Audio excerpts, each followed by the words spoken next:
जय जय रघुवीर समर्थ। शुका सारिखे पूर्ण वैराग्य ज्याचे, वसिष्ठा परिज्ञान योगेश्वराचे। कवी वाल्मिका सारिखा मान्य ऐसा, नमस्कार माझा सद्गुरु रामदासा। जय जय रघुवीर समर्थ। मागून जा।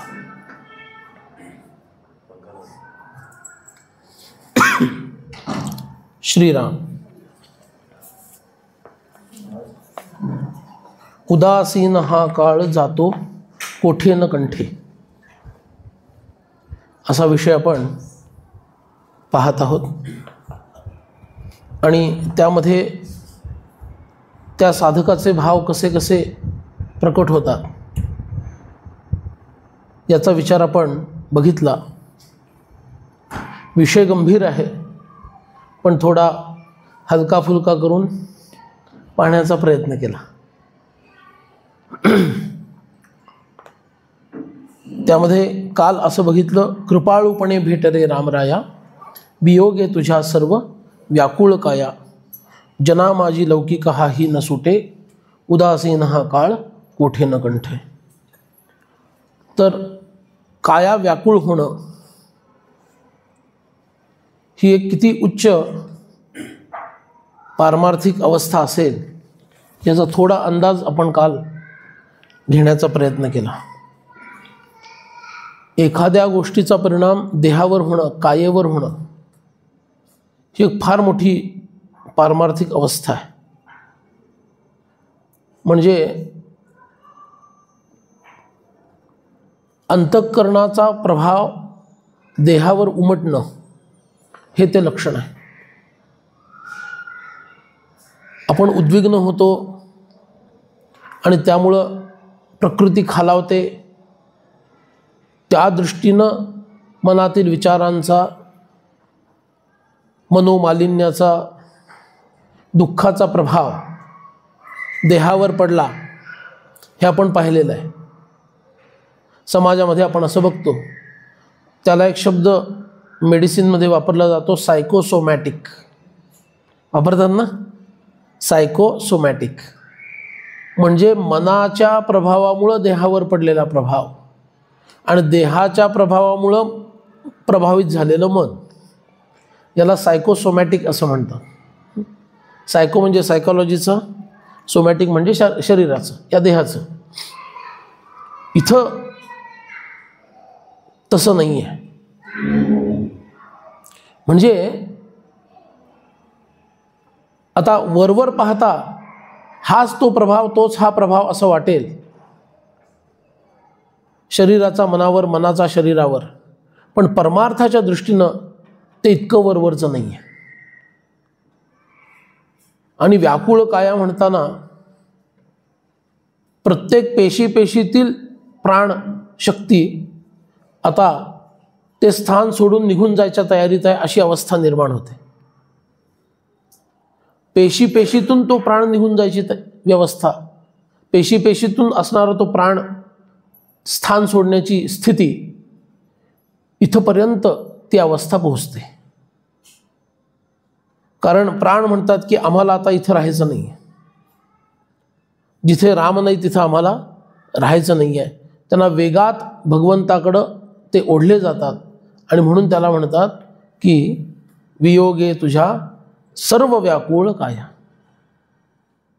संपूर्ण देह, कण आणि कण, पेशी आणि पेशी व्याकुळ झालेली आहे। ठीक आहे ना। तर ही एक फार मोठी अवस्था आहे। पण तरीसुद्धा जना माझी लौकिक हाही न सुटे। किती गंमत आहे ना।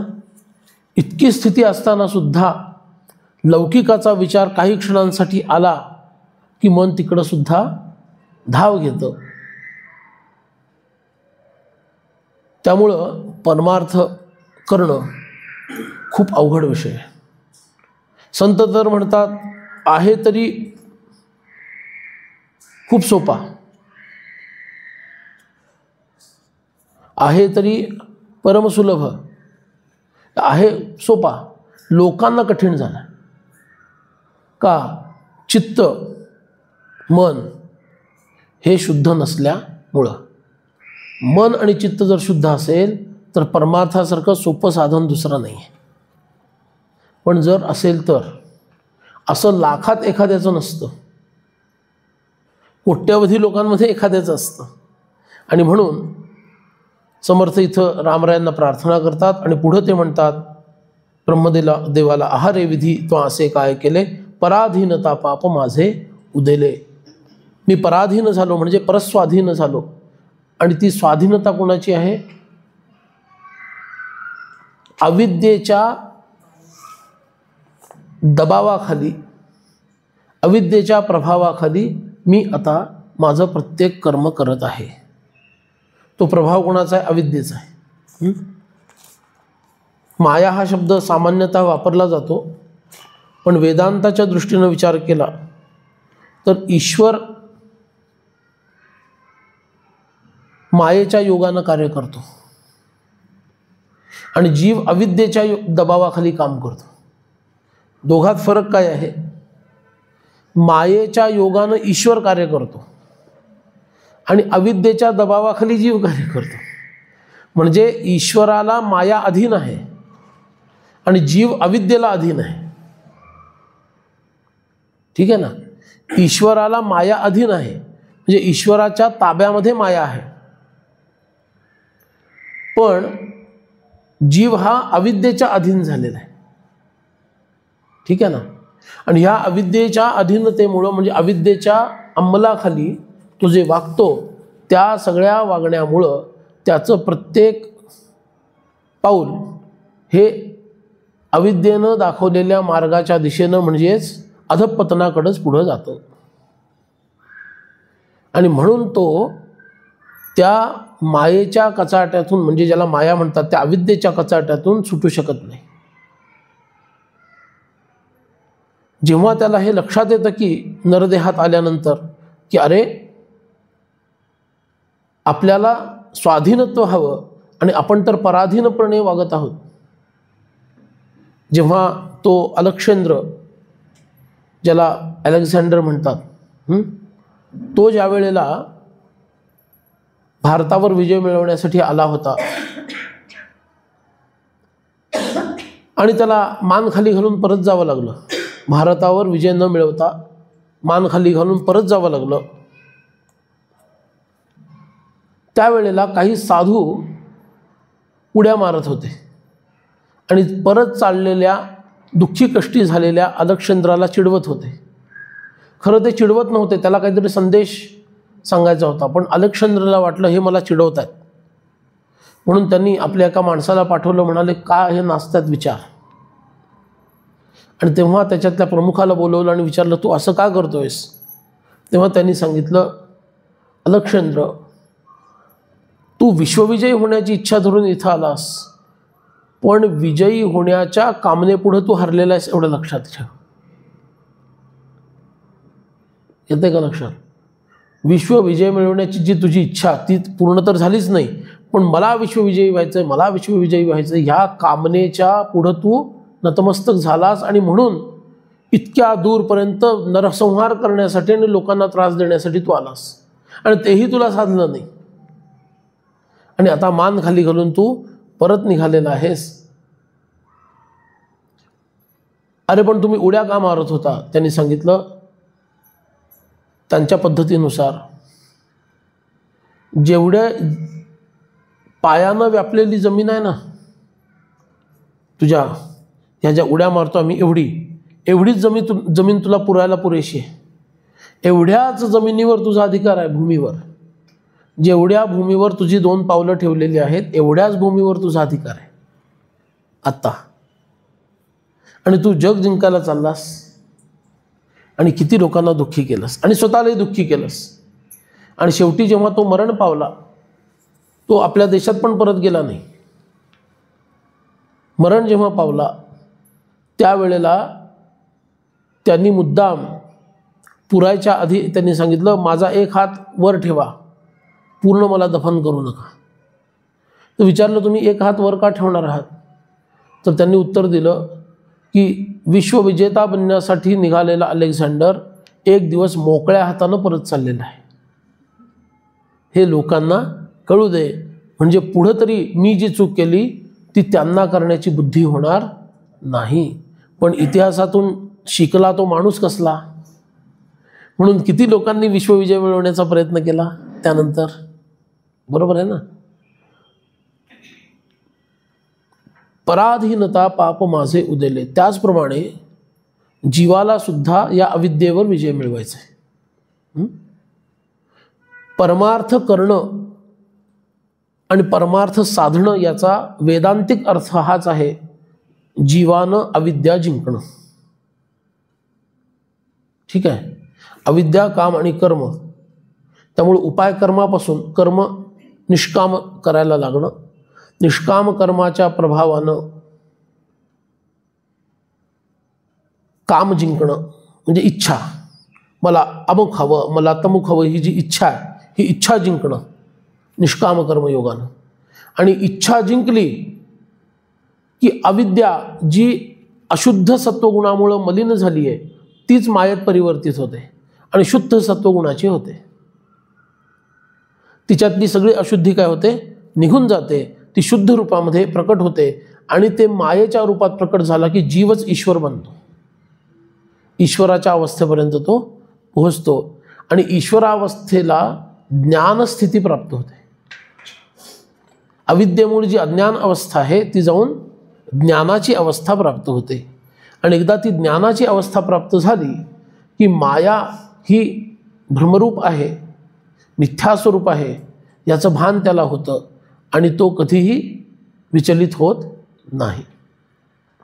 म्हणून पराधीनता हे पाप याचा अर्थ काय, अविद्या शाबूत राहणं आणि मी जीव आहे, मला बंधन आहे, मला जन्म मरण आहे, मला सुखदुःख आहे, ही भावना राहणं म्हणजे पराधीनता आहे.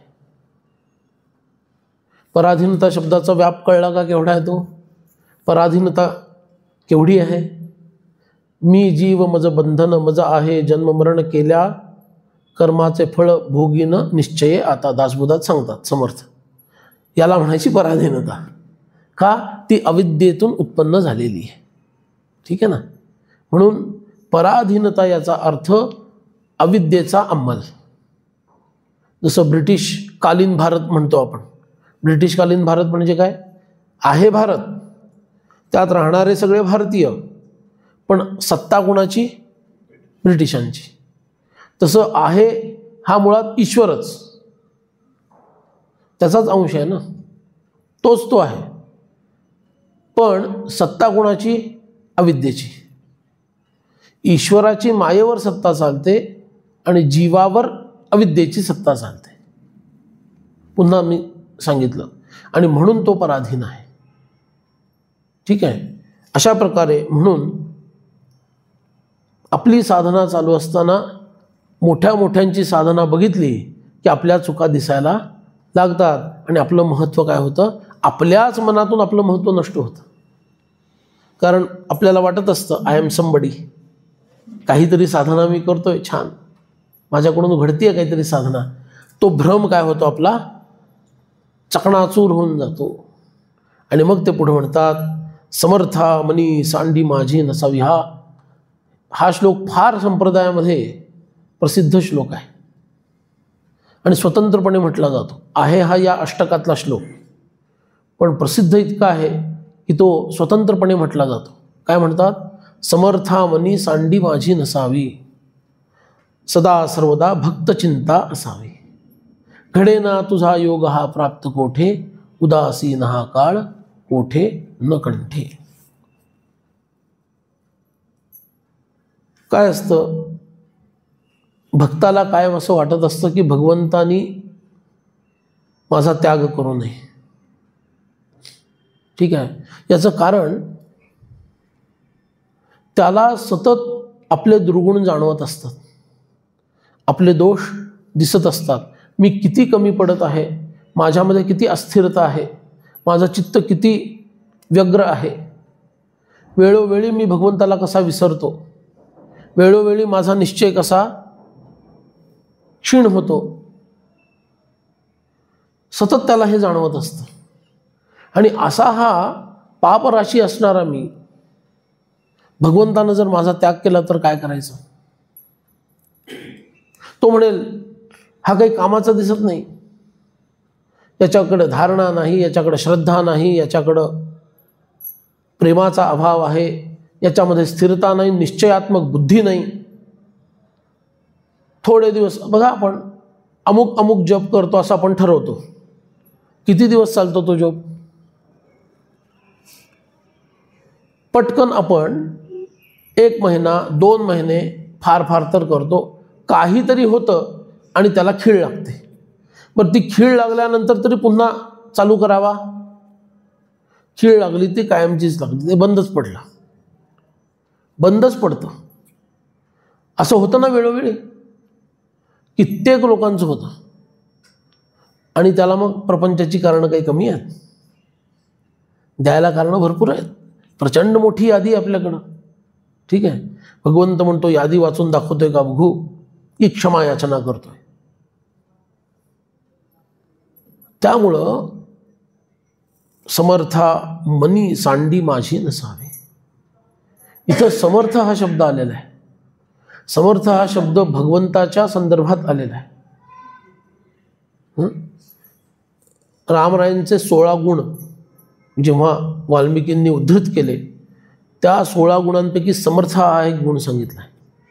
आणि तो गुण समर्थांना म्हणजे रामदास स्वामींना इतका आवडला की त्यांनी रामरायांना श्रीराम समर्थ असंच म्हणायला सुरुवात केली. धर्मज्ञश्च कृतज्ञश्च कोण वस्मिन् सांप्रतं लोके गुणवान कश्च वीर्यवान धर्मज्ञश्च कृतज्ञश्च कृतवाक्यो दृढव्रतः. असा कोण आहे? असं म्हणता म्हणता कस समर्थ हा, कोण समर्थ आहे हे सांगा, असा नारदांना प्रश्न विचारला. आणि नारदांनी उत्तर दिलं, हे सगळं भगवान श्री रामचंद्रांमध्ये विद्यमान आहे. म्हणून रामराय कसे आहेत? समर्थ आहेत. आणि समर्थ शब्द इथं कशासाठी सांगितला? जो सर्व समर्थ आहे त्या सर्व समर्थाकडून जे संरक्षण होईल, त्या सर्व समर्थाकडून जे आपलं सांत्वन होईल, त्या सर्व समर्थाकडून जे आपल्याला प्राप्त होईल, ते प्राप्त होणं असमर्थाकडून शक्य नाही. असमर्थ व्यक्ती आपल्याला हे देऊ शकत नाही, समर्थ व्यक्तीच देऊ शकते. आणि लक्षात घ्या, हे जे मागणं आहे इथं, हे मागणं पारमार्थिक मागणं आहे, हे लौकिक मागणं नाही. तुम्ही सोडलत मला तर माझं पुढं कसं होणार? मला खायला कोण देणार? मला प्यायला कोण देणार? माझा मान सन्मान कोण राखणार? आत्ताचे लोक तर 7 पिढ्यांचा विचार करतात, बरोबर ना? पुढचा त्याच्या पुढचं हे कोण बघणार? हे लौकिक मागणं इथं नाही आहे. ह्या मागण्यासाठी समर्थाची गरज नाही. असमर्थ पण हे देऊ शकतो. इथं समर्थ शब्दाचा अर्थ कर्तुम अकर्तुम सर्वथा कर्तुम अन्यथा कर्तुम समर्थ असणारा भगवान परमात्मा, असा इथं परमात्मा या संदर्भात समर्थ शब्द आलेला आहे. किंवा मनाच्या श्लोकात सुद्धा समर्थाची या सेवका वक्रपाहे हा जो शब्द आहे तो सुद्धा कर्तुम अकर्तुम अन्यथा कर्तुम सर्वथा कर्तुम असणारा जो भगवान आहे त्या संदर्भात समर्थ शब्द आलेला आहे. कर्तुम जे इतरांना करणं शक्य आहे तेही करतोय, अकर्तुम इतर करू शकतील ते त्यांच्याकडून होऊ न देण्याची शक्ती. म्हणजे सहज सोपं काय आहे? प्रवचन चालू असताना उठून निघून जाणं आहे की नाही शक्य? हो नाही, काहीतरी म्हणा. मी शक्य आहे की नाही विचारतोय. शक्य आहे ना? शक्य आहे, पण जातात का? कुणामुळे जात नाही? कुणामुळे जात नाही? न जाण्याचं कारण एवढंच आहे, आपण जर गेलो तर बाकीच्यांनाही तसंच वाटेल ना जावंसं. पहिला कोण जातो हा सगळा विचार करत असतो माणूस. पहिला कोण उठतोय बस. एक गेला की दुसरा जाईल, बुवांच्या समोर फक्त कॅमेराच राहील. आणि त्यांना वाईट वाटू नये म्हणून आपल्याला इथं थांबून राहावंसं वाटतं. असं घडतं. पण हे सुद्धा कोण तुमच्या भाषेत बोलतो, मॅनेज कोण करतं? हे भगवंतच करतो. करण्यास शक्य आहे पण होत नाही. करतो होऊ देत नाही. सहज होणारी गोष्ट पण होऊ न देणं. अन्यथा करतो, जे घडायला पाहिजे त्याच्यापेक्षा वेगळंच घडवणं काहीतरी. निघालेले आहात तुम्ही. असं एक मध्ये घडलं आमच्या इथं. एका दासबोधाच्या कार्यक्रमाला जायचं आहे, जवळच इथं होता. त्यासाठी एक व्यक्ती निघाली आणि काय झालं माहिती नाही, ती व्यक्ती इथं आली. अरे मी इथं कसे काय? मला तर दासबोधाचा कार्यक्रम अमुक अमुक या ठिकाणी आहे, तिकडं जायचं होतं, मी मठात कसे काय माझं येणं झालं? म्हटलं त्यांनी अन्यथा कर्तुम शक्तीचा वापर केला आहे. तुमच्या मनामध्ये आहे अमुक ठिकाणी जायचं, पण त्यांच्या मनामध्ये आहे तुम्ही अमुक ठिकाणी यायचं. तुम्हाला जाणं शक्य होतं, पण त्यांनी ते अन्यथा केलं, वेगळ्याच दिशेनं आणलं. आणि सर्वथा करतो म्हणजे कुठल्याही भीषण परिस्थितीमध्ये एखादी गोष्ट असंभव वाटावी अशी गोष्ट प्रत्यक्षात करवणं, असं सामर्थ्य ज्याचं आहे त्याला म्हणायचं समर्थ. ठीक आहे, त्यालाच समर्थ म्हणायचं, बाकीच्यांना समर्थ म्हणायचं नाही. म्हणून रामदास स्वामींना आपण समर्थ म्हणतो, स्वामी समर्थांना आपण समर्थ म्हणतो, किंवा सद्गुरूंना आपण सद्गुरू समर्थ म्हणतो, सद्गुरुदेवांना पण समर्थ म्हणतो. आणि भगवंत समर्थ आहेतच स्वतः. किंवा जय जय रघुवीर समर्थ. हा रघुवीर असा जो समर्थ आहे, इतकं सामर्थ्य त्याच्यात आहे असा भगवान, त्यानं माझा त्याग करू नये. समर्था मनी सांडी माझी नसावी. मनात सांडी नसावी याचा अर्थ काय? मला काही कामाचं नाही असं म्हणून मनामध्ये आणू नका. आपल्या मनामध्ये माझ्याबद्दल अशी भावना, हे सर्व समर्थ रामराया तुम्ही आणू नका. का? कारण जी साधना माझ्याकडून व्हायला हवी,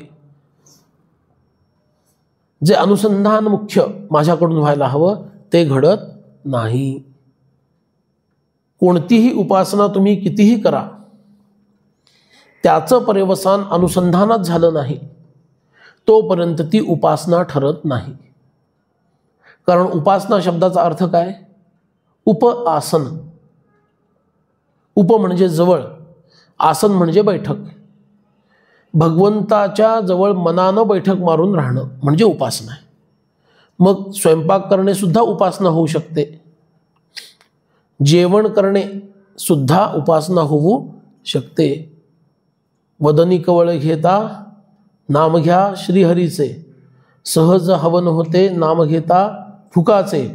जीवन करी जीवित्वा अन्न हे पूर्ण ब्रह्म, उदर भरण नोहे जाणीजे यज्ञ कर्म. पोट भरायचं नाही आहे तर ते यज्ञकर्म करायचं आहे, उपासना आहे. म्हणून जोपर्यंत अनुसंधानाची स्थिती प्राप्त होत नाही तोपर्यंत आपण उपासना करत नाही, एवढं लक्षात ठेवा.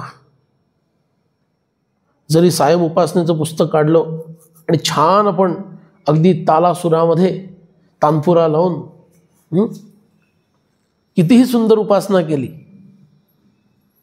ऐकायला ती मधुर वाटते, छान वाटते, चित्त एकाग्र होतं, सगळं खरं आहे.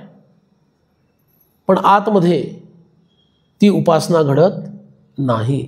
तिला उपासना का म्हटलं? इतरांची घडते, जे अधिकारी आहेत त्यांची. ते शब्द कानावर पडता क्षणी ते तल्लीन होऊन जातात. आमचं तसं होतं का सांगा? थोडा स्पीड कमी जास्त झाला तरीसुद्धा आपल्याला घड्याळाच्या ठोक्या आठवायला लागतात. अरे फारच स्लो घेतोय आज, 1.5 तास होती वाटतं उपासना. बरोबर आहे. आज जरा भरभर चालली आहे, ठीक आहे, चांगली गोष्ट आहे. तसंही मला संध्याकाळी अमुक अमुक ठिकाणी जायचंच आहे. होतं असं, बरोबर आहे. आज तासाभरात होईल असं वाटतंय उपासना. बघा आपले विचार काय काय चालू असतात मनामध्ये. उपासना ही उपासना कधी ठरेल? ते शब्द, त्याचा भावार्थ आणि माझी मनाची वृत्ती यांची एकतानता निर्माण होणं. आणि अनुदिनी अनुतापे म्हणत असताना प्रत्यक्षात एकतर समर्थ रामरायांसमोर बसून रामरायांची आळवणी करतात असं तरी भासलं पाहिजे, नाहीतर मी स्वतः तशी आळवणी करतोय त्यांचे शब्द घेऊन उसने, असं तरी भासलं पाहिजे. याच्यातलं काय भासतं? चला 5 वर्ष उपासनावाले सांगा, याच्यातलं काय भासलं एकदा तरी, कधीतरी, रोजचं जाऊ दे, कधीतरी भासलं? भासतं का असं? कधीतरी भासू शकतं. तेवढ्या क्षणासाठी मी तिथं पोहोचलेला असतो. तेवढीच उपासना झाली, तासा सव्वा तासातली. कळलं का?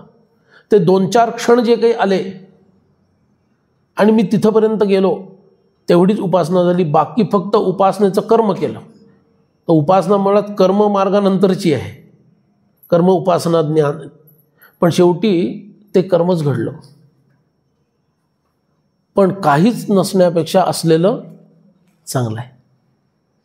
मनाचा स्वभाव असा आहे, प्रत्येक गोष्ट यंत्र बनवायचं आणि यंत्रवत करायचं हा मनाचा स्वभाव आहे. त्याच्यात यंत्रवत्ता येऊ नये याची जबाबदारी आपल्या भावनांच्या स्थिरतेवर अवलंबून आहे. म्हणून मी भावनायुक्तपणे उपासना केली पाहिजे. नंतर तर असं होतं की पुस्तकाची गरज राहत नाही, पाठ झालेली असते. उपासना पाठ होते. पण उपासना पाठ होते म्हणताना मी नुसतं पाठांतरच त्याच्यासमोर घोकून काढत असतो. अस्खलित उच्चार आहे का, तेवढाच शब्दावर जोर दिला आहे का, हे सगळं बाह्य लक्षणानंच ती उपासना सुरू असते. भावाच्या अंगानं आपण त्या शब्दांशी, त्याच्या अर्थाशी स्वतःला जोडतच नाही. होतं ना असं बऱ्याच वेळेला. म्हणून समर्था मनी सांडी माझी नसावी असं म्हणताना तो सर्वसमर्थ भगवान आहे. त्यानं माझ्या बाबतीमध्ये असं मानू नये की याच्या मनामध्ये उपासना करताना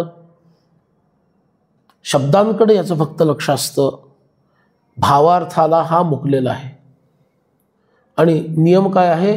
देव भावाचा भुकेला, भावार्थ देखोन भुलला. वैराग्य निरूपणात समर्थ म्हणतात ना, देव भावाचा भुकेला का शब्दाचा भुकेला? देव भावाचा भुकेला, भावार्थ देखोन भुलला. म्हणून समर्थ इथं रामरायांना प्रार्थना करतात की माझी सांडी तुम्ही करू नका. मी कसाही का असेना, पण शेवटी तुम्हाला शरण आलेलो आहे. तुम्हाला मी शरण आहे. आणि म्हणून ते पुढे म्हणतात, सदा सर्वदा भक्तचिंता असावी. सदा सर्वदा म्हणजे काय? एक तर सदा पाहिजे, नाही तर सर्वदा पाहिजे ना. सदा पण आहे आणि सर्वदा पण आहे. म्हणजे काय? All time and every time. मराठीत सांगितल्यावर पटकन कळलं. All time every time. प्रत्येक वेळ आणि सर्व वेळा, अशा सर्व प्रत्येक वेळेला. म्हणजे एकही क्षण भगवंतांनी माझा विसर पाडू नये सदा सर्वदा भक्तचिंता असावी. भक्ताची चिंता देवाला जर वाटायला लागली तर त्या भक्ताचं भाग्य थोर की कमी सांगा. शरणागताची वाहे चिंता आहे ना, सद्गुरूंच्या संदर्भात म्हटलंय. तो एक सद्गुरु दाता, जैसे बाळक वाढवी माता नाना यत्ने करुनी. ते लहान मूल कुठंतरी इकडं तिकडं जाईल म्हणून आईला किती चिंता वाटते, बरोबर आहे. गरम वस्तू खाली ठेवत नाही, अग्नी खाली ठेवू देत नाही, दाराला ते अडसर लावलेला असतो, ते खाली पडू नये म्हणून काही काही व्यवस्था केलेली असता. गादी अशी उंच केलेली असते म्हणजे ते असं तिकडं जायला नको पलंगावरून, बरोबर ना. काय काय काय काय उपाय सतत का त्या बाळाची चिंता असते. तसं भगवंताला सुद्धा मी इतका बाल्यावस्थेमध्ये परमार्थात आहे, मला धड चालायलाही येत नाही.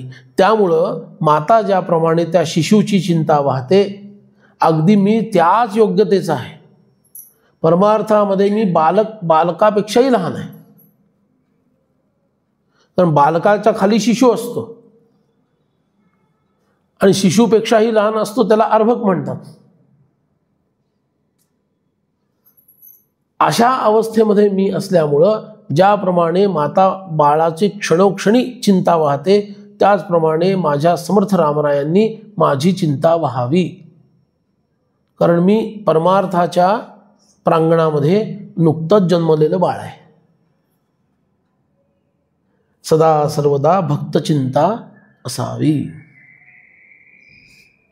हा भावार्थ याच्यामध्ये समर्थ सांगतात. घडे ना तुझा योग हा प्राप्त कोठे, उदासीन हा काळ कोठे न कंठे. याचं कारण त्यांनी दिलेलं आहे.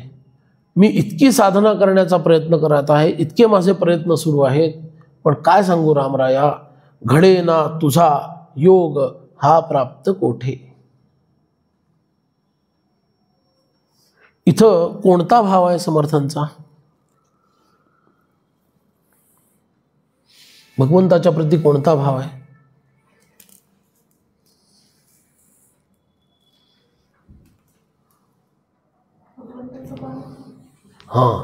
भगवंताच्या प्रती तो साक्षात माझी माता किंवा पिता आहे म्हणून तुझा शब्द आलेला आहे, बरोबर ना. आपण आईलाच तू असं म्हणतो, हल्लीची मुलं बाबांना पण तू म्हणतात, किंवा सख्य भाव आहे. पण ज्याप्रमाणे इथं आळवणी सुरू आहे त्याप्रमाणे हा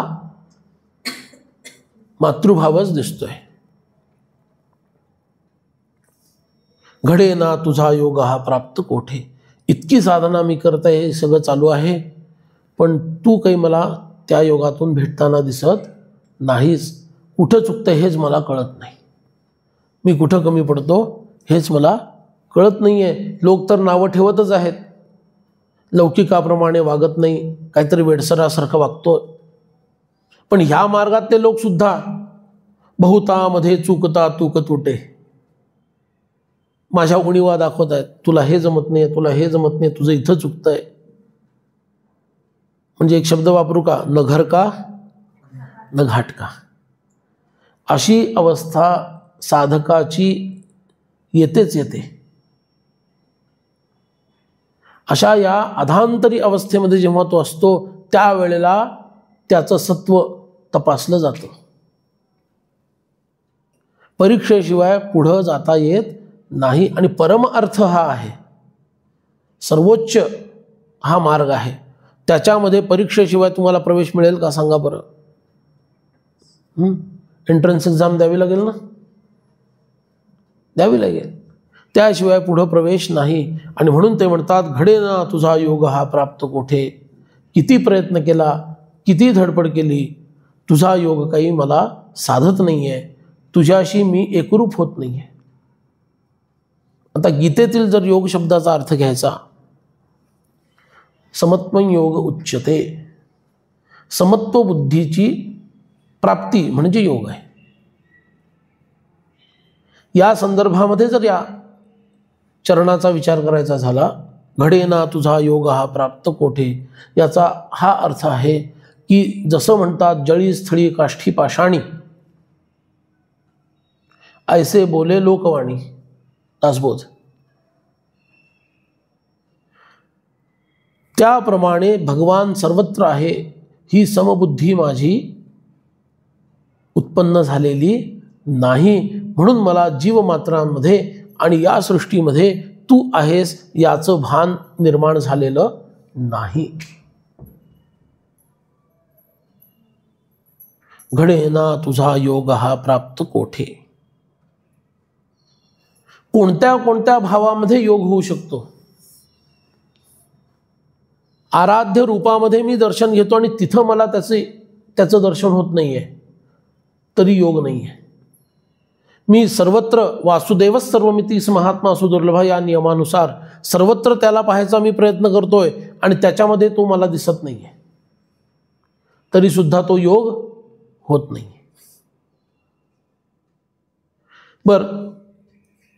पतंजलींच्या म्हणण्यानुसार योगश्चित्तवृत्ती निरोध या नियमानुसार जर योग शब्दाचा अर्थ घेतला तर रामरायांमध्ये चित्तवृत्तींचा निरोध होऊन फक्त त्यांचंच रूप मला दिसतंय, तेच सदैव मला त्यांचं जे सगुण साकार रूप आहे त्याची मला अनुभूती येते, असंही होत नाही आहे. हाही याच्यातला भावार्थ. घडेना तुझा योग हा प्राप्त कोठे. योग वासिष्ठानुसार जर योग शब्दाचा अर्थ घ्यायचा झाला, संसारोत्तरणे युक्तिस्य योग, संसार तरुण जाण्याचे युक्ती म्हणजे योग आहे.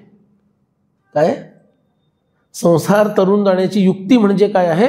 योग आहे. तर त्या दृष्टीनं सुद्धा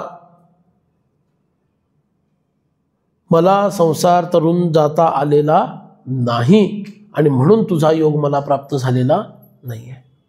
कोणत्याही अंगानं तुम्ही बघा, शेवटी उत्तर एकच येणार आहे, मला तुझा योग प्राप्त झालेला नाही. म्हणून कोणत्या अंगानं आपल्याला साधायचं आहे हे महत्त्वाचं आहे. अनुसंधानाच्या स्तरावरती जर बघितलं तर आत्माराम रूपामध्ये जे भगवान आहेत ते मला दिसत नाही आहेत, असा त्याचा योग शब्दाचा अर्थ आहे.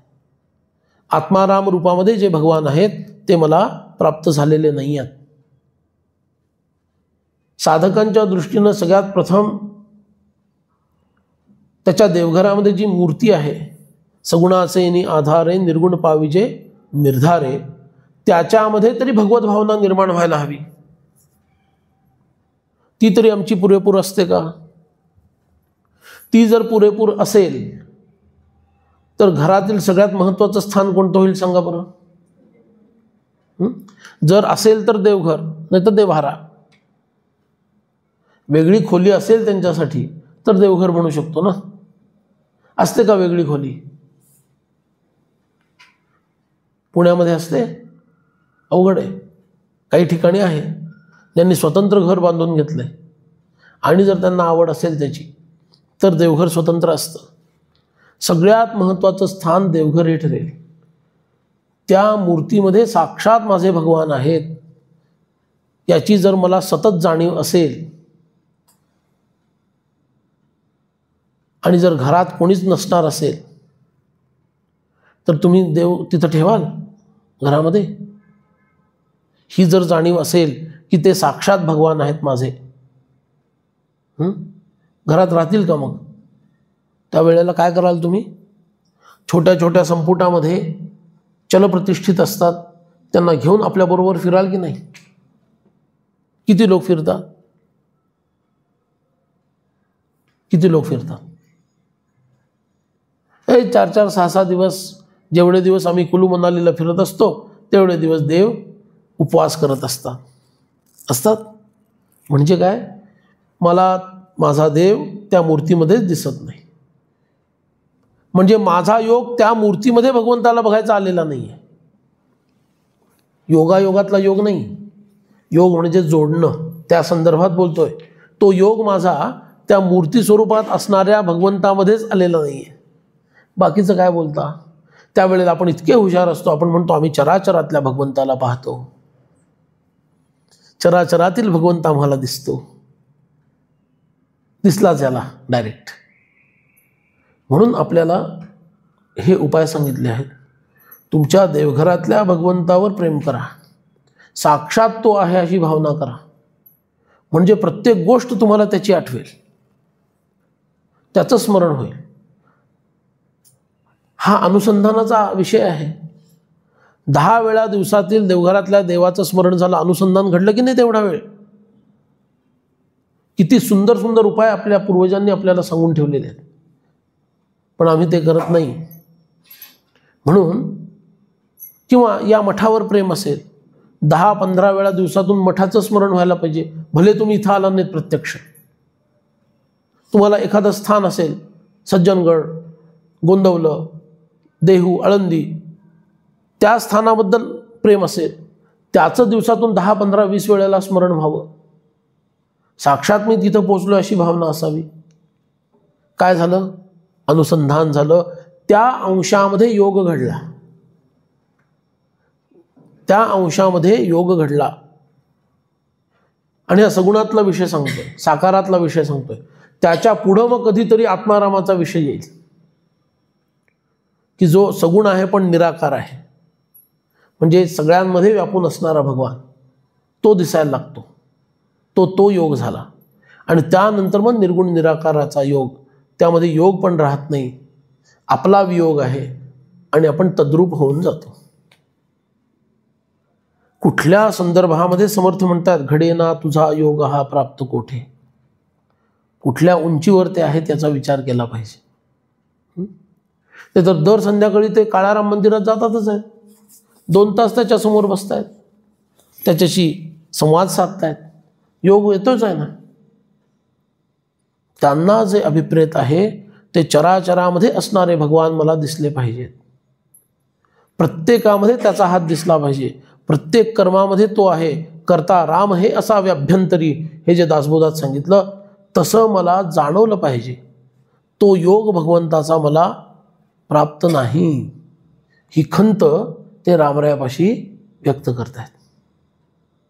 आणि म्हणून पुढे म्हणतात, घडे ना तुझा योग हा प्राप्त कोठे, उदासीन हा काळ कोठे न कंठे. आणि म्हणून माझं मन कुठंच लागत नाही आहे, तूच काहीतरी उपाय कर. योग घडतो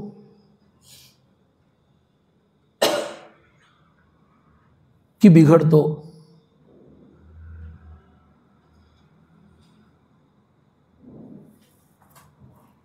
आत्ता काय स्थिती आहे आमची?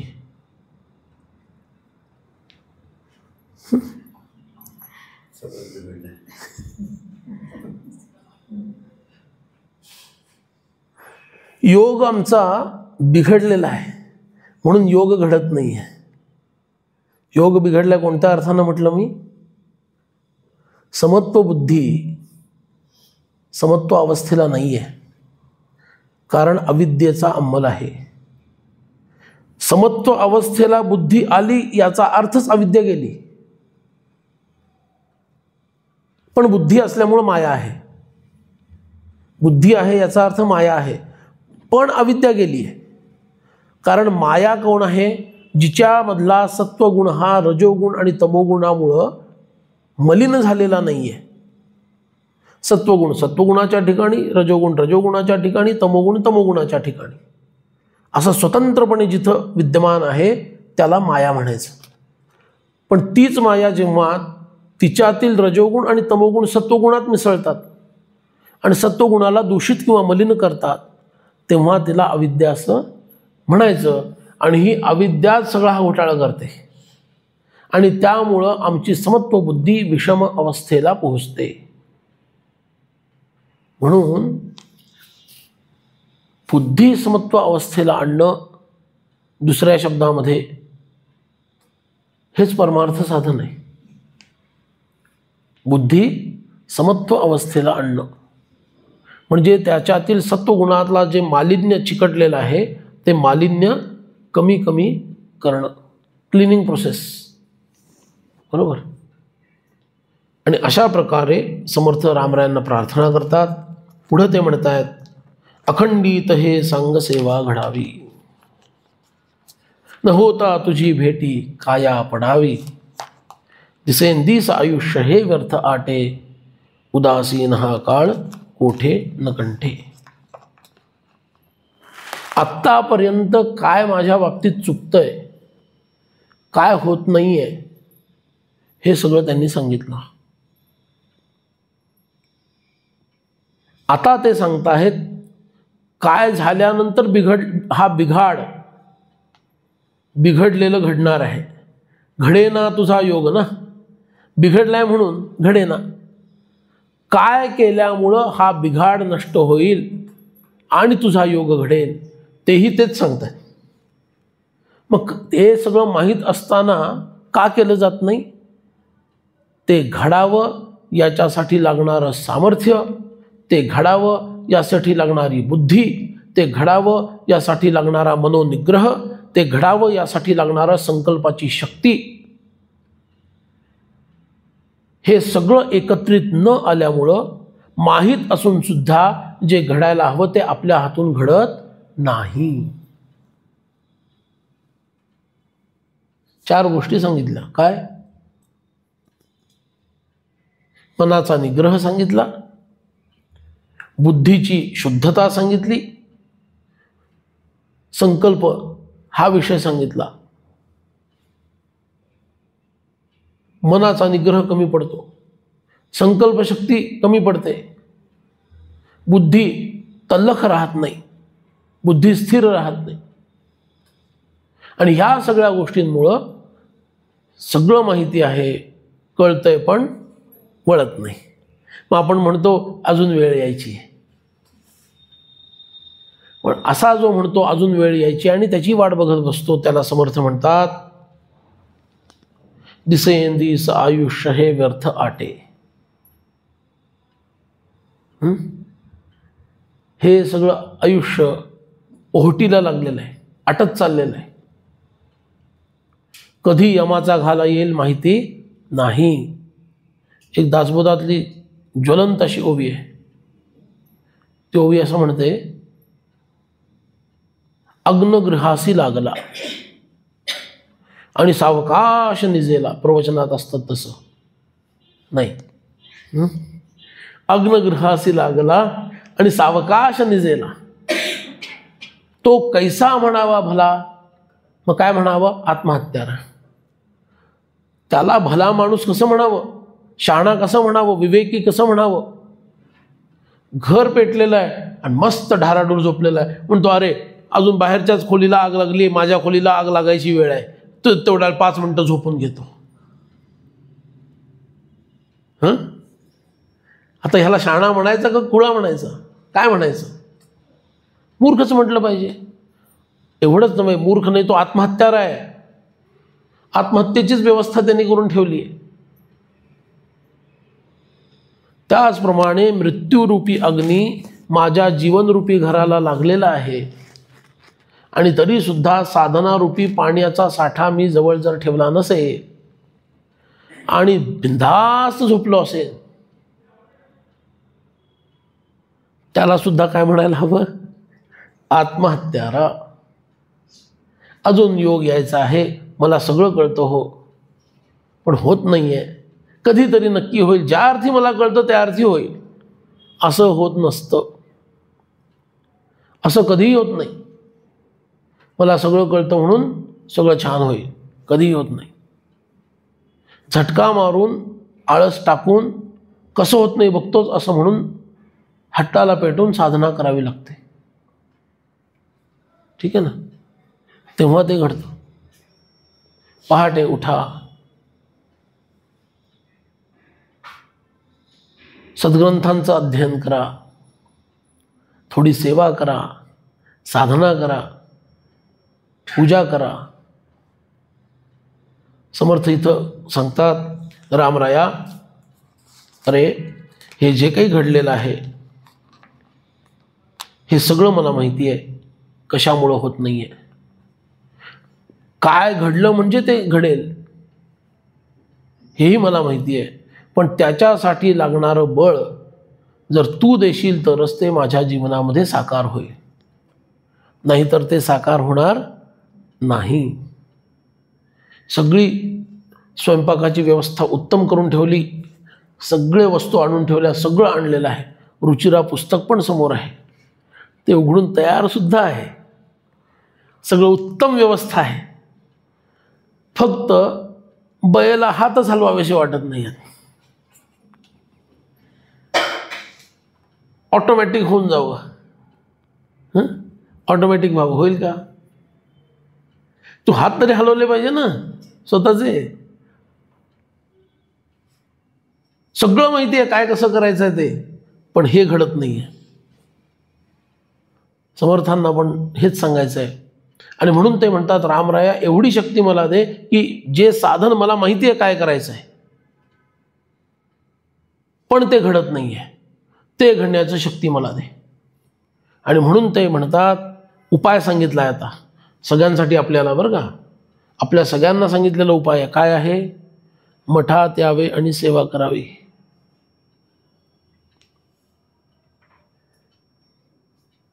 बरोबर ना? सेवा करावी. हो, आम्ही करतो, श्रवण सेवाच चालली आमची, नाही का? आहे ती पण सेवाच आहे, नाही असं नाही. अखंडित हे सांग सेवा घडावी. एक एक शब्द, एक एक अक्षर महत्वाचं आहे. कधी कधी थोडी थोडी सेवा घडावी, हेही या वृत्ताला धरूनच आहे. कधी कधी थोडी सेवा घडावी आहे असं नाही. अखंडित सांग म्हणजे सेवेची सर्व अंग ज्याच्यामध्ये विद्यमान आहेत. मनसा, वाचा, कर्मणा किंवा कायेन. कर्मणा म्हणजे कायेन, शरीरानं. शरीर, मन म्हणजे आता मन, बुद्धी, चित्त, अहंकार सगळं आलं ह्याच्यात, आणि वाणी, ह्याला म्हणायची सांग सेवा. शरीरानं काय सेवा? झाडलोट करण्यापासून, इथल्या वस्तूंची स्वच्छता करण्यापासून, स्वयंपाक नैवेद्य करण्यापासून, हे सगळं हे काय आली? कायाची सेवा आली. ज्या ज्या प्रकारचं काम आहे ती सगळी. आणि अर्थाची सेवा पण आहे, अर्थसेवा. जेवढं धन आहे त्या पद्धतीनं ती सेवा पण येते. वाचेनं सेवा करायची म्हणजे काय? भजन म्हणणे, नाम घेणे, संकीर्तन करणे, प्रवचन करणे, कीर्तन करणे, कथा सांगणे, हे जे काही आहे निरूपण करणे, हे सगळं काय ना? वाचेची सेवा, वाणीची सेवा आहे. वाणीनं हे करणं. प्रत्येकाला प्रवचन जमणार नाही, पण नामस्मरण जमेल, या नाम घेणं जमेल, स्मरण जाऊ दे, नाम तरी घेणं जमेल, संकीर्तन जमेल, हरे राम राम राम हरे हरे, हरे कृष्ण कृष्ण कृष्ण हरे हरे, गोविंद जय जय, गोपाल जय जय, रघुपति राघव राजा राम, पतित पावन सीताराम, शिवहर शंकर नमामि शंकर, शिवशंकर शंभो, दिगंबरा दिगंबरा श्रीपाद वल्लभ दिगंबरा. हे जे संकीर्तन आहे हे तरी जमेल. हे वाणीनं सेवा करणं आहे. काया, वाचा आणि मनानं सेवा सगळ्यात अवघड सेवा आहे. मनानं सुद्धा सेवा करता आली पाहिजे. मनाने कशी सेवा करायची? गुरुचरणांची सेवा तुम्ही मनाने करू शकता, मानस पूजा मनाने करू शकता, आणि ध्यानपूर्वक गुरूंना जे काही लागतं ते सगळं अर्पण करण्याची सेवा तुम्ही करू शकता. मानस स्तरावरती सुद्धा तुम्ही सेवा करू शकता. वाणीची आणखी एक सेवा सांगतो. लोकांच्या अडीअडचणींना वाणीच्या माध्यमातून का होईना मदत करणे.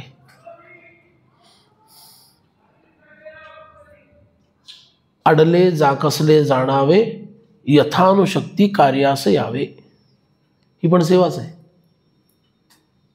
आडले जाकसले जाणावे, यथानुशक्ती आपल्या क्षमतेनुसार त्याचा प्रश्न मला सोडवता आला पाहिजे. मला नाही सुटत असेल, कोण सोडवू शकतो माहीत असेल, त्याचा पत्ता दिला पाहिजे, त्याच्याकडे जा, तुझं काम होईल. ही पण छोटीशी सेवाच आहे, निष्प्रभपणे केली तर. मला नाव माहिती आहे, फक्त काय माझ्यासाठी करता सांगा, मग मी त्यांचं नाव तुम्हाला कळवतो. So it is not a सेवा, इट इज अ डील. परमार्थामध्ये सेवा शब्दाचा अर्थ निष्प्रभपणे केलेली आहे. समाजामध्ये जेव्हा तुम्ही करता ती पण सेवाच असते. त्याला आपण सध्याच्या मराठीमध्ये सर्व्हिस करणे असं म्हणतो. तुमचे यजमान कुठं सर्व्हिसला आहेत अहो? होतं ना पूर्वी असं म्हणायचं, तुमचे यजमान कुठं सर्व्हिसला आहेत? सर्व्हिस म्हणजे काय? सेवेला आहे. पण ती कोणती सेवा आहे? सशुल्क सेवा आहे.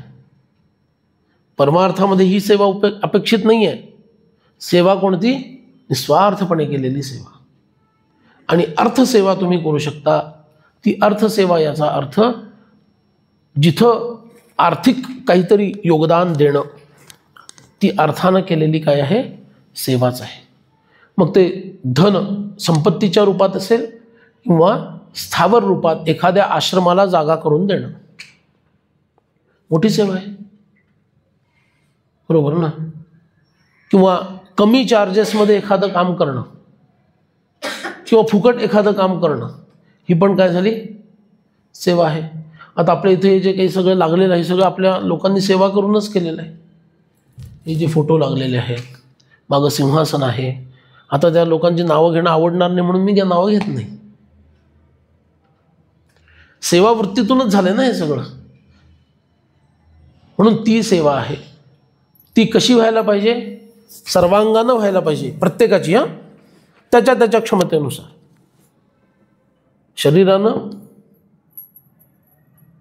त्याच वेळेला वाणीनं, त्याच वेळेला मनानं, आणि शक्य असेल तर आर्थिक स्वरूपामध्ये. अशा 3 किंवा 4 रूपामध्ये सेवा व्हायला हवी. सांग म्हणजे सर्व अंगांनी व्हायला हवी. आणि कशी व्हायला हवी? अखंडित. अखंडित शब्दाचा कोणता अर्थ घ्यायचा? कंटिन्युअस असा घ्यायचा की कंटिन्युअल असा घ्यायचा? काय बुवाचा अभ्यास आहे, वाटायला पाहिजे तुम्हाला. एक भाषा सोडत नाही हो.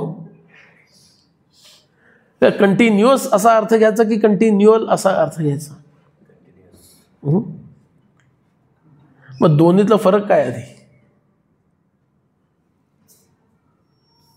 कंटिन्युअल आणि कंटिन्युअस मध्ये फरक काय? कंटिन्युअल म्हणजे रोज काही प्रमाणामध्ये पण अखंडित, आणि कंटिन्युअस म्हणजे क्षणाक्षणाला चालू, रोज काही प्रमाणात नाही, कायम क्षणोक्षणी चालू. म्हणून सुरुवातीला कंटिन्युअल असा अर्थ घेऊन त्याचं पर्यवसान कंटिन्युअसमध्ये करायचं आहे. रोज काहीतरी सेवा घडू दे अशी सुरुवात करून क्षणोक्षणी सेवा घडू दे इथपर्यंत त्याचं पर्यवसान व्हावं. याला म्हणायचं अखंडित हे सांग सेवा घडावी. किती उदात्त मागणं आहे हे. सेवा धर्म परमगहनो योगिनामप्यगम्यः. भर्तृहरींनी सांगितलं सेवा धर्म अत्यंत गहन आहे. मोठ्या मोठ्या योग्यांना सुद्धा सेवा कशी करावी कळत नाही. कुणाचे काय नियम आहेत सांगता येत नाहीत. सेवा करणं फार अवघड काम आहे. सेवेवर संतुष्ट होऊन सद्गुरू ज्ञान देऊन टाकतात. केवळ सेवेवर. कितीतरी अशी उदाहरणे आहेत. केवळ सेवा बघितली, संतुष्ट झाले, ज्ञान दिलं. त्याला काही उपदेश नाही, काही नाही, काही नाही. फक्त संकल्प, याला ज्ञान प्राप्त होऊ दे, झालं, ज्ञानच झालं थेट. का? सेवेवर संतुष्ट झाले. सेवा धर्म परमगहन योगिनामप्यगम्य. म्हणून ही अखंडित सांग सेवा घडवू दे. समर्थांनी सांगितलं, तयाचे आम्ही सेवकजन सेवेकरिता झाले ज्ञान, येथे अभाव धरिता पतन होईजेत आहे. आम्हाला सेवा करण्याचं फळ म्हणून ज्ञान झालंय, त्याचे म्हणजे त्या रघुपतीचे. आम्ही सेवकजन दास्य भक्ती मागितली. अखंडित हे सांग सेवा घडावी म्हणताना दास्य भक्ती मागितली. त्याचे आम्ही सेवकजन सेवेकरिता झाले ज्ञान. म्हणून सेवेची सवय लागण्यासाठी किमान आठवड्यातून एकदा तरी अशा ठिकाणी जिथं आपला विश्वास आहे, श्रद्धा आहे आणि ते जवळपास पण पाहिजे. नाही तर घरापासून आहे 500 किलोमीटर, दर आठवड्याला जमेल का जायला? अवघड आहे. असं काहीतरी स्थान असावं, तिथं जाऊन सेवा करण्याची इच्छा निर्माण व्हावी. बघा, साधना करायला लागला ना माणूस, जेव्हा सेवेची इच्छा निर्माण झाली तेव्हा he is on right track. मला फक्त ध्यानालाच जाऊन बसायला आवडतं, मला फक्त उपासनेलाच जाऊन बसायला आवडतं, मला फक्त पूजेलाच आवडतं, ही सुरुवातीची अवस्था आहे. ठीक आहे ना. सेवा करण्याची इच्छा निर्माण झाली याचा अर्थ काय झाला? आणि निस्वार्थपणे अर्थात याचा अर्थ काय झाला? तुम्हाला एक त्या स्थानाबद्दल किंवा त्या साधूंबद्दल, साधूंची सेवा असेल तर साधूंबद्दल, मठाची किंवा मंदिराची किंवा आश्रमाची सेवा असेल तर, किंवा गोशाळेची, नाही का, त्या स्थानाबद्दल एक प्रेम निर्माण झालं. हां, इमोशनल अटॅचमेंट. पण जी तुम्हाला पुढे जाऊन डिटॅच करणार आहे, बरोबर ना, अशी इच्छा निर्माण झाली. अरे एक वेळ घरातलं सेवा राहिली तरी चालेल, पण ती सेवा मला पाहिजे. आता लोक मागून मागून गोंदवल्याला जातात सेवेसाठी, म्हणतात नाही डेट्स फुल आहेत. याचा अर्थ काय? तिथं जायची इच्छा आहे, तिथं सेवा घडावी ही भावना आहे. तशीच गोष्ट शेगावची आहे. 2-2 वर्ष, 2.5 वर्ष तिथं थांबावं लागतं. म्हणजे 2 वर्ष हा तसाच थांबणार का? करा विचार. 2 वर्षानंतर तुम्हाला अमुक वेळेसाठी जायला मिळालं, मान्य आहे, छान, तुमची श्रद्धा आहे त्या ठिकाणी, सगळं मान्य आहे. ती 2 वर्ष तुम्ही काय करणार? बुवा काय सांगू तुम्हाला, आम्ही वाट पाहण्याच्या भक्तीच्या माध्यमातून 2 वर्ष घालवलेली आहे. विरहा भक्ती, बरोबर ना. 2 वर्ष तब्बल आम्ही वाट बघितली आणि मग तिथं सेवेला गेलो. सेवेचं फळ मिळेल, पण 2 वर्ष फुकट घालवली त्याचं काय? त्याचा हिशोब कोण करणार? बघा, इतक्या सूक्ष्म गोष्टी आहे. विवेक शुद्ध पाहिजे. अरे 2 वर्षात मला तिथं जाता येणार नाही ना, 2 वर्षापर्यंत मी अमुक ठिकाणी जाईन जे माझ्याजवळ आहे आणि मला तिथं जाणं शक्य आहे, तिथं मी सेवा करेन. तुमची सेवा 2 वर्षाची इथूनच सुरू झाली, रुजू तिथं होतीये, येतं लक्षात. कारण ते बघतात, अरे 2 वर्ष ह्याला वाट बघायला लागायची आहे, पण ह्याला याचं मन मान्य करत नाही आहे, हा आत्तापासूनच सेवेला लागला आहे, ह्याची सेवा मी इकडंच रुजू करून घेतो. सद्गुरू तिकडंच रुजू करून घेणार. म्हणून अखंडित हे सांग सेवा घडावी. अरे मोठे मोठे लोक सेवा करतात आणि तरुण लोक येऊन बसून राहतात, असं बघितलं आहे मी. हातात झाडू घ्यायला कमीपणा वाटतो, खुर्ची इकडची तिकडं करायला कमीपणा वाटतो, संस्कारच नाही. लगेच लक्षात येतं रजोगुणात्मक आहे, सेवेचा संस्कार नाही. परमार्थात सेवेचा संस्कार नाही याचा अर्थ विषय संपला, म्हणजे अजून सुरूच झालं नाही. विषय संपला म्हणजे काय? परमार्थ सुरूच झालेला नाही, अजून बरंच लांब आहे. आणि सेवेमध्ये जो आनंद आहे, तर जे सेवा करतात त्यांना वेगळं सांगायची गरज नाही आहे. तो सेवेत जो आनंद मिळतो तो वेगळी सांगायची गरज आहे का?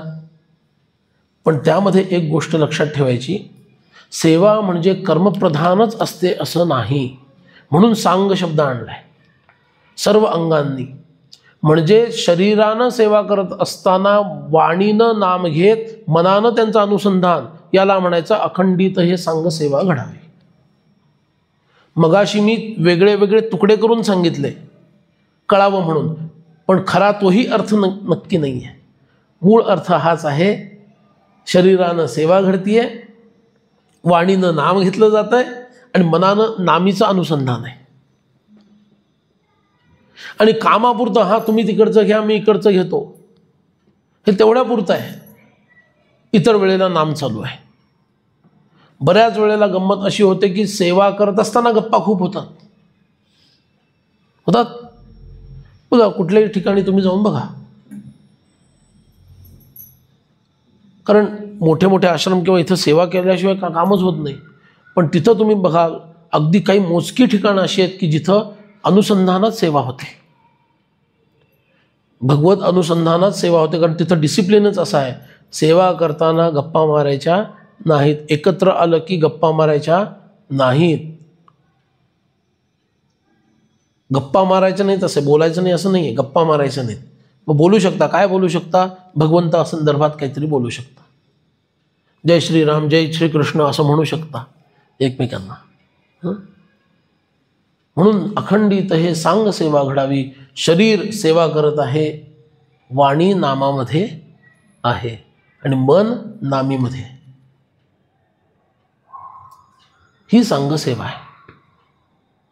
आणि मग ते पुढे म्हणतायत,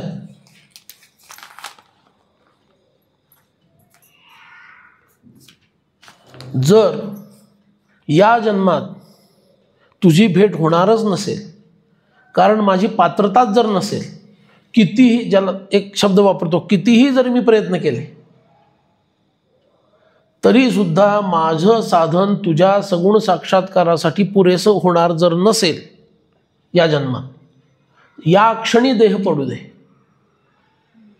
न होता तुझी भेटी काया पडावी. या जन्मामध्ये तुझं दर्शन होणार नसेल, आत्ताच्या आत्ता मला देह पडू दे, पुढचा देह असा दे की त्या जन्मात दर्शन होईल.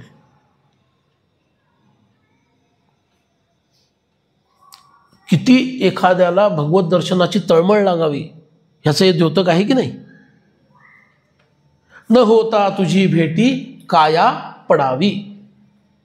कधी पडावी? 100 वर्षांनंतर पडावी असं नाही आहे, कारण आत्ता तर दर्शन होतच नाही आहे ना, आत्ता तुझी भेट होतच नाही आहे. मग ह्या शब्दाला अर्थ काय? न होता तुझी भेटी काया पडावी. याचा हा अर्थ आहे, जर इफ डेस्टाइन्ड, जर प्रारब्धच माझं असं असेल की माझ्या मनाच्या, बुद्धीच्या, भावाच्या कमकुवतपणामुळं दिलेले प्राण संपेपर्यंतचा जो कालावधी आहे, ज्याला उर्वरित आयुष्य म्हणतात, त्याच्यात कितीही साधन मी प्रयत्नपूर्वक केलं तरी जर तुझं दर्शन होणार नसेल तर देवा या क्षणी माझी काया पडावी, नको मला हा देह, पुढच्या देहामध्ये मात्र व्यवस्था कर तुझ्या दर्शनाची. ह्याला म्हणायचं